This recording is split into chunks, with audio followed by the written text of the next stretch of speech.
Hello, dear brothers and sisters. Hope you are doing well by the grace of Almighty Allah. আজকে আসলাম নতুন একটি video নিয়ে।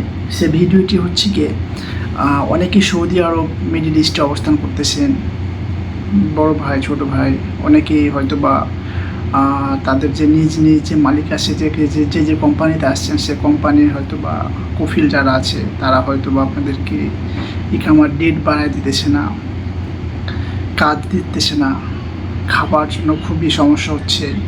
তো এইসব বিষয় নিয়ে আর কি, তো কোনো রকমেই আপনি সৌদিতে এখন অবস্থান করতে পারতেছেন না, আপনারা সামর্থ্য কুলাচ্ছেন আর কি, যে টাকা পয়সা নেই, খাবার জন্য কাজ নেই, ইকামার ডেট নেই, কেউ কাজ দিতে চাচ্ছে না।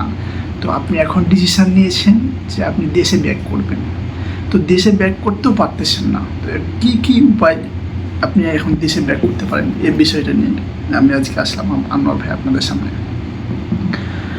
তো ভিডিওটি আশা করি শুরু থেকে শেষ পর্যন্ত দেখবেন আর কি, খুব শর্ট টাইমে ভিডিওটি করবো আর কি।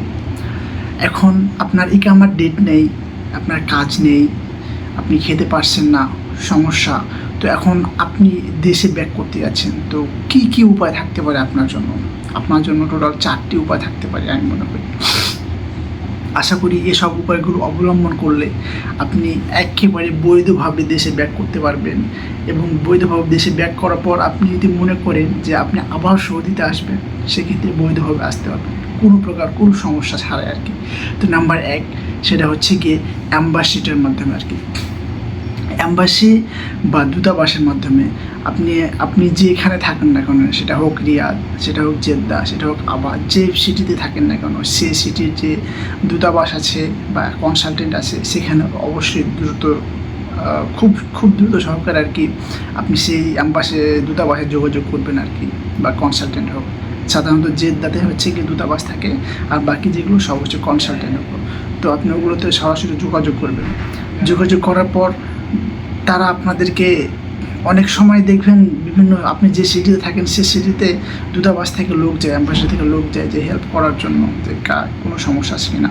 তো যদি তারা না যায়, আপনি নিজে থেকে, যেহেতু আপনার নিজের সমস্যা, আপনি নিজে থেকে দূতাবাস বা অ্যাম্বাসিতে যোগাযোগ করেন, অ্যাপ্লাই করেন যে আপনি বৈধভাবে এক্সিট চাচ্ছেন আর কি। তো তারা অ্যাপ্লাই করে দেবে আপনাকে সব কিছু নিয়ে।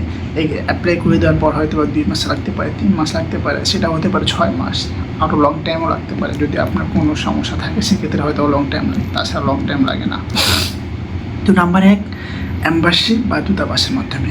নাম্বার 2 একটা হচ্ছে মক্তব আল আমিন, যেটা বলতেছে মক্তব আল আমিন, যেটা হয়তো বা আপনারা যারা সৌদিতে আছেন তারা হয়তো বা অবশ্যই ক্লিয়ারলি জানেন। এটা সাধারণত আপনার কফিল যদি আপনাকে কোনোভাবে কাজ দিচ্ছে না, আপনার ইকামা লাগাই দিচ্ছে না, আপনি যে বাসা ব্যাক করবেন সেটাও করে দিচ্ছে না, সেক্ষেত্রে আপনি অ্যাপসের মধ্যে থেকে এই মক্তব আল আমিনের অ্যাপার্টমেন্ট নেবেন।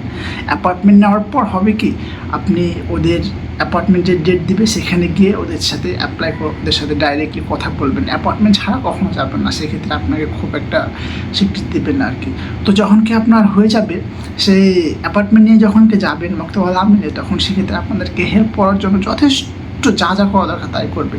হয় আপনার কপিলকে বলবে আপনার ইকামার ডেট বাড়িয়ে দেওয়ার জন্য, না হয় আপনার কপিলকে বলবে তাহলে ওনার যে বৈধভাবে এক্সিট করার জন্য যা করা দরকার তা করে দেওয়ার জন্য। এই সব কিছু মক্তব আল আমিন করবে আর কি। যদি মক্তব আল আমিন এগুলো কফিল যদি না পারে করতে, সেক্ষেত্রে মক্তব আল আমিন থেকে আপনাকে বৈধভাবে এক্সিট করার জন্য যা দরকার তিনি তাই করবে। সো এগুলো নিয়ে অত টেনশন করার কোনো প্রয়োজন নেই। সো নাম্বার 1 অ্যাম্বাসি বা কনসালটেন্ট, নাম্বার 2 মক্তব আল আমিন, নাম্বার 3 এই 2টা উপায় ছাড়াও আরও 2টা উপায় আছে যেগুলো আপনি কি বৈধভাবে এক্সিট করতে পারবেন। সেটা আরেকটা কি, সেটা হচ্ছে গিয়ে উকিল ধরে আপনি সৌদি আরবে অবস্থানরত এসব উকিলগুলো আছে তাদের সাথে যোগাযোগ করুন। হয়তো বা এতে আপনার কিছু পয়সা খরচ হতে পারে, দেন তাদের সাথে যোগাযোগ করে তারা আপনার হয়ে যা করা দরকার সব কিছু করে দেবে।